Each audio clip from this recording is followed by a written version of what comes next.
Alright, today we have the MarineLand portrait tank. Now why did I choose this tank? Way back in the day, I did a review on a PetSmart top fin tank. And we'll put that at the end, you can look at that, and that thing was kind of garbage. This right here is the best tank I could find that someone could order online. We actually bought it on Amazon, paid full price, we're not being paid or anything like that. And it's a 5-gallon tank that you guys could order up, and so far, doesn't sound like it's broken, so that's a good start. But we're going to go over, I think there's some ways to hot rod it and make it a little more efficient and point out what I do like and what I don't like. So we'll get started here. There we are. You can see right here, it's got actual glass rounded corners. Now inherently a portrait tank isn't optimal. It's going to be better for like pea puffers and bettas and that type of stuff, but you know, in a pinch it'll work. I already like this. This is very thick glass. Like I think they learn chintzy lids just get broken too often as you set them down on stuff. And so this is nice and thick. This might be 3/8, maybe even 1/4, but every edge is beveled, which, you know, if you're not used to having glass tanks made or making your own tops, this means they took all the sharp pieces off for you. Alright, this is the base. So you got a couple of things here. I'm gonna go in depth on this because you're probably considering buying this tank, or I don't know why else you'd watch this if you're not considering owning this tank. But so you get a base here that is just glass. If you set that even on this table that's not 100% level, once you add water, over time it could stress and crack. So they give you this base, right? This thing, let's see which way. It says this side is up. So you set it on this thing. Now, you kind of got to center it in there. You would have thought they'd have done a little, like have a groove or something, but they don't. You just kind of center that thing in there, and now the plastic will absorb any of those imperfections in your desk at work or at home or wherever you're going to set this thing up. So that's what that little thing is there for. If you don't want to use that for some reason, like you're afraid a kid's going to knock that off or push it off or something, what you want to get is like a piece of mouse pad or a yoga mat and cut it to fit. Something that will absorb those imperfections in your desk. Even, you know, a great desk will still have some tweaks to it. So I do recommend having something between a rimless tank and that. One of the big faults in lighting and filtration in the other tanks we've reviewed in the past was these kind of all-in-one systems. Now, I've already done a little bit of research, and this one, you can set it up to a timer, so it already is doing better than its predecessors that we've reviewed. So it's got the charger, the wall charger. It's going to plug into this little switch right here, and it has a nighttime mode, a daytime mode, and off. Now, you can't set it to a timer and have it go nighttime mode and daytime mode, but I'll tell you what, don't use the nighttime mode anyway, it's just going to grow you a bunch of algae. You get this super chintzy little LED thing, but I say super chintzy and little, remember, we're looking at under 50 bucks shipped to your door here, so we got to give them some credit on, you know, you've only got so much of a budget. What you are getting for 50 bucks is great. You can upgrade this lighting if you need to in the future, but overall, let me put that so you can see how that install is going to go, which I've never installed yet, but it can't be that hard. If I could figure out, does that hang on the back? It does. Alright, so that hangs on the back. This is a swivel mount, so you can get the light up while you're working on it, although I never really liked this system because you want to go work on your tank, now it's in your eyes. So, you know, even though you can swivel it, usually you just end up taking it off so you're not blinded the whole time. But it fits right on that back pane of glass there. You could put it off to the side and that kind of stuff, but you won't be able to use that glass top, and we'll talk about that here in a minute. It's meant to fit on the back. So we fit it to the back, we've got our glass top right here. We lift that up, and this just has two edges where we're going to rest on the glass. And you get a really nice tight-fitting lid, so you don't have to worry about bettas jumping out or anything, which this is primarily a betta tank. Like, you can do other stuff, but let's be honest here, this is like one of the best betta tanks you could ever get at this point. So very tight-fitting lid, great for other nano fish like clown killifish or marble hatchets or something like that that's real prone to jumping, or even just a parachilles in itself. So glass top is a good fit. Now here's one of the things I'm not in love with, all right? So glass top, great fit, super tight, thick, great. All those things are great, except when you got to go to feed it. There's nowhere to feed in this thing. It's so tight, you know, even back here, this is the filter. You can kind of slide it a little bit if you take this thing off every time and drop some food in the front, but that's not optimal either, and they don't make it easy. Like you kind of, like it's such a good fit, your fingernails can't catch it. So you end up doing this weird like, all right, dump some food in, and then put it down each time. And that's my one criticism is it's so good at making sure nothing gets in or out that nothing gets in or out, including food. So that would be my criticism. But we'll take that off for now so we can keep showing some other parts, and we'll get to some of the hot rodding features here. If I pull this light off. Uh-oh. There we go. Now it does come with the sides and the back really blacked out. That's kind of a nice feature, not so much for at home, but let's say you have this facing you and you're enjoying your fish and you don't want your colleague at work having to stare at the back of a gross algae, gunky, moldy mess back there. So, you know, I think that is a feature. Alright, so now one of the best things I think that this whole thing's got going for it is this media tray. So we're going to modify it, but the whole premise here is that you've got a cartridge system, and I'll take that out, which, you know, I'm big against cartridge systems because these are kind of a money grab system, but we'll hot rod it anyway. So you put that in there, and this has got some carbon in there, which you probably don't need, but, you know, we'll be using live plants in most of our tanks. Or maybe you're going saltwater with this. I've seen some great Pico tanks done with this. And you've got a big sponge here. Now, I'm a big advocate of sponge. Now, we're going to utilize that. We're going to utilize some more here. But if we really look at the way this is set up, you'd see that, wait a second, there's like more room here, especially if you take that out. There's like all this room, and we're going to optimize that, and we're going to optimize the back chamber. But what is nice about this is that, yes, you just pull this in and out, and you can take this and service it away from your desk so you're not making a huge mess, and that just plops right back in. I wish it had a front or a back, because I, having never used this, am not sure exactly without looking inside here. So it's got 2 points of entry. Middle of the tank, we can suck some water in, and at the top we can suck some water in. Now this is just a false back that has been siliconed into place. So when I look at this, I would assume we're going to do something like this. Let me see here. That does work. Oh, it's got little channels it can fall into. So we've got the blue pad up top here, and it channels the water. I don't know about this. This just seems... So this, it doesn't push water through, it looks like. If you put it in backwards, possibly? It doesn't, you can't put it in backwards because it won't let you. So this, in my opinion, is not optimized correctly. So this middle chamber is going to hit this. I'd much rather have it hit the sponge where we're going to put biological material. Or, I mean, we're going to grow biological. So, yes, it will sit in there and it will help, but it's not...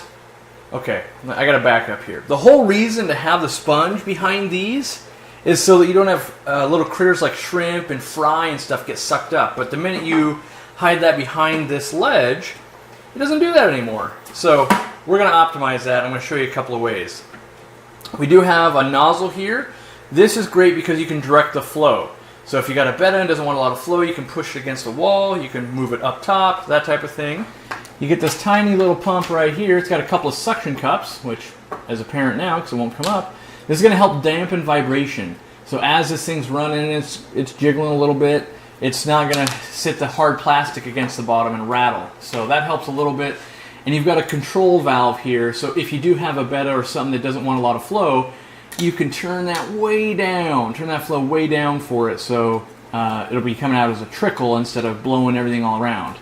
Now, usually these have a little impeller mode, which I'm going to show people, because this is one of the most things that comes into a fish store is, my pump doesn't work, it's broken, I need another one. And what they don't know is they don't know they can open this up. So you just take that front cover off, you got to get your fingernail or something in there, you pull that off, right? Now there's going to be another little layer you pull off right here, and this is the impeller. Now what an impeller does, like a plane, as it spins, it's going to move air or water. We're moving water in this instance, and as it spins in there, pushes water up.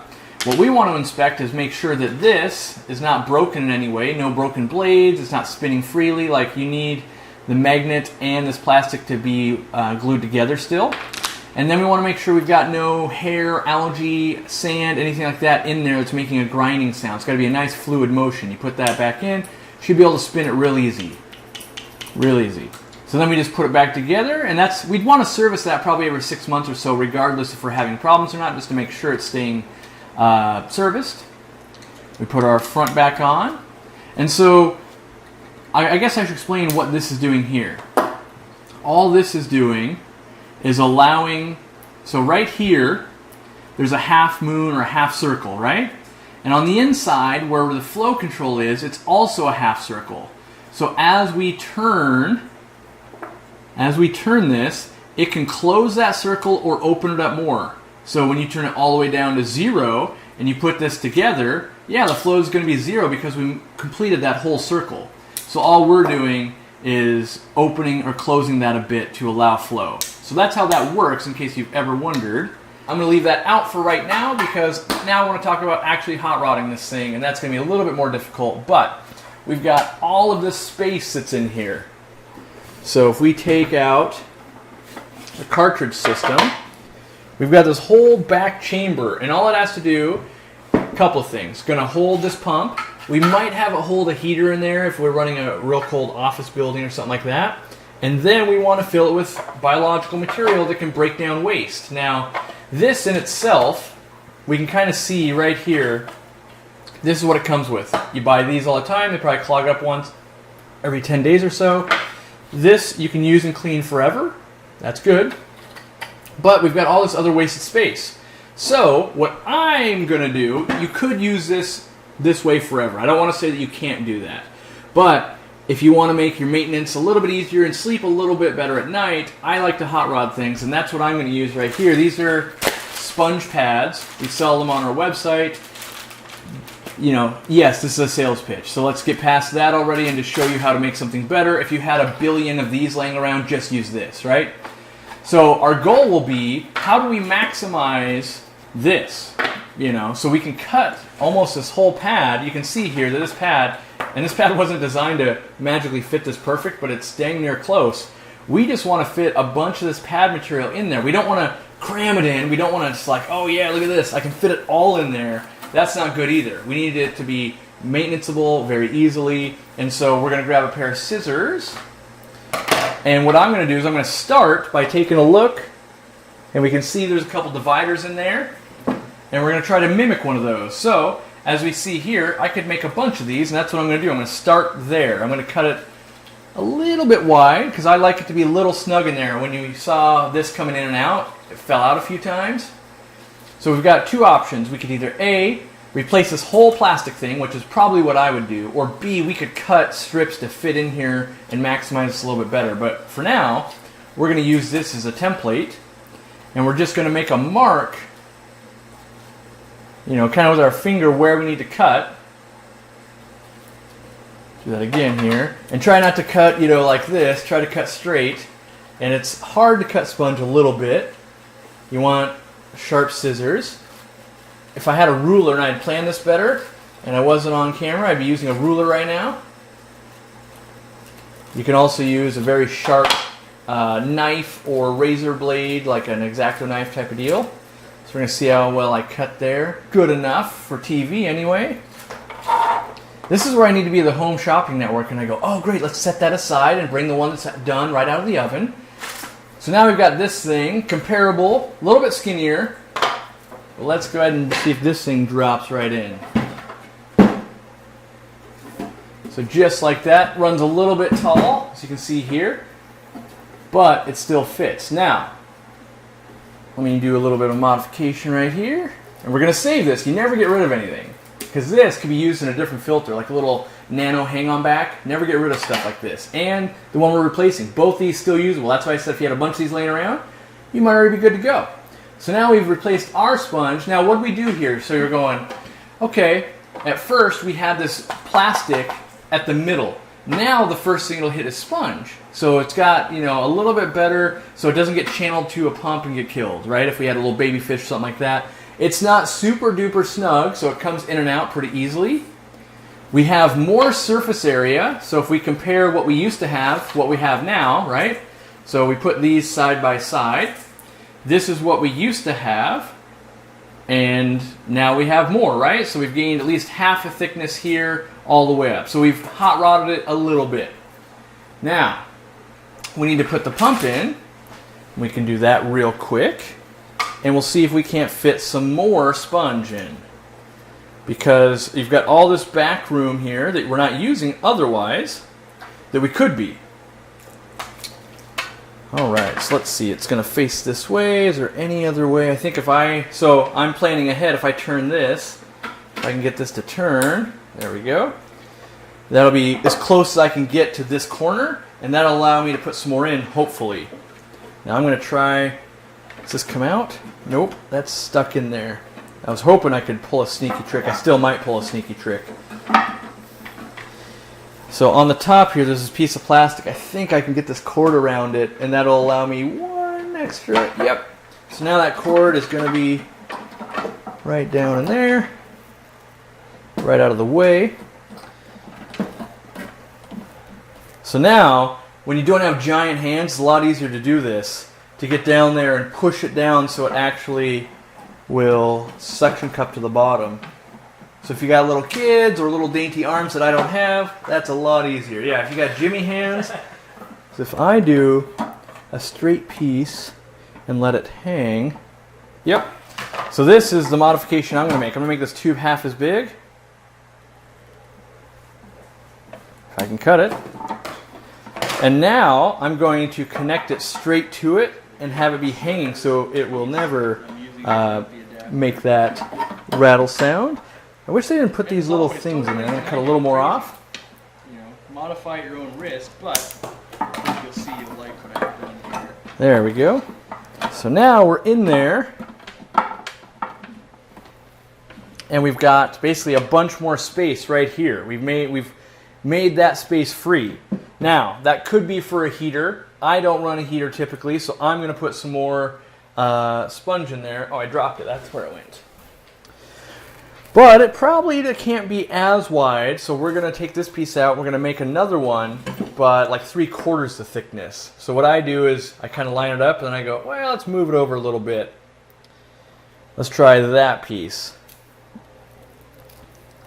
The good news is if you really screw up, this whole pad only costs $5, and you can use it in a different application, like, oh, you can tie a plant around a stick or something like that.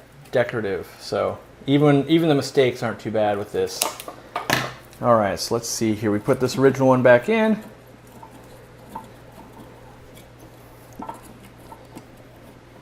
So you're probably wondering, why did that go in so much deeper? It went in deeper because there's not this false bottom. We could break that out as well, but that's a little more advanced. So that one stops there. This one went all the way in. And now all of a sudden you could use this other piece of sponge you had. You could put that in there. That's more. And we still have this half a pad left, essentially. Not cut perfect because, hey, I didn't do it right. But now we've taken out this plastic. We've hot rodded this. Now, a lot of people be like, you could put another piece right here. Once you start jamming stuff in there, it's going to be really hard to service this. I want this to come out into a bowl, be able to clean that. I want to be able to pull the next piece out. And I don't want to have to really work to clean this thing. I want it to be easy. But I do want to show this. This is now all the biological and mechanical filtration we have, which is a lot more than what we had right here. We had these two. That's what we had. And now we have these three all in the same compartment. All we did is cut a little bit of piece of pipe and added some sponge. So with a $5 modification and a pair of scissors, you know, I don't know, some genius out there could add all the square inches up for me and be like, it's 26 times as much, or whatever it's going to be, right? But it's way more. That's all I need to know is it's so much more. So yes, the last things we're going to cover here, now that I've shown you how to modify it, lighting. Lighting is not the best. You can grow some low light plants like Anubias, some cryptocorns, maybe some Java fern, maybe a moss ball, some stuff like that. Anything much more than that, you're really going to have to step up light. You might go to like a Planet Plus Stingray clip-on, or not Stingray clip-on, but the Planet Plus clip-on or the Stingray clip-on, either one of those. If you're going to do a marine tank, you know, a saltwater tank, then definitely you're going to have to step it up. But, you know, I think this is one of the best tanks on the market with the curved edges and relatively thick glass. I think they were smart to make that glass thick so they could ship it well. You know, my biggest downfall in this entire system is that lid system, you know, and it's not terrible, and I don't have the pieces right here, but I can tell you how to make this better. You want to get a command hook. You know, those things you can put on your wall because you can't put nails in them because where the apartment you live at won't allow that craziness. You put a command hook right here, and now you can just lift that up anytime you want, and it sticks for a long time. You know, clean it a little bit. Don't have all your, you know, all your as seen on TV scuzz from handling it a bunch, but clean it with a little bit of alcohol. Get that good stick on there, and then you can just give it that little lift each time and put your food in. Your bed will be happy. So get yourself one of these 5-gallon portrait tanks. I do think they're pretty cool. I think they're built well. I wish that maybe they weren't as tall. They were a little bit longer, but you know what? It's a tank that can be shipped, and not a lot of tanks get shipped well. Packaging was good. I have no doubt that probably 7 out of 10 of these arrive not broken, and I think that's a pretty good rate when you're shipping glass aquariums around the country. So hopefully you guys found this informative. If you were going to buy one, maybe you're picking one up at a local PetSmart or whatever it's going to be, but I hope to bring more stuff like this to you.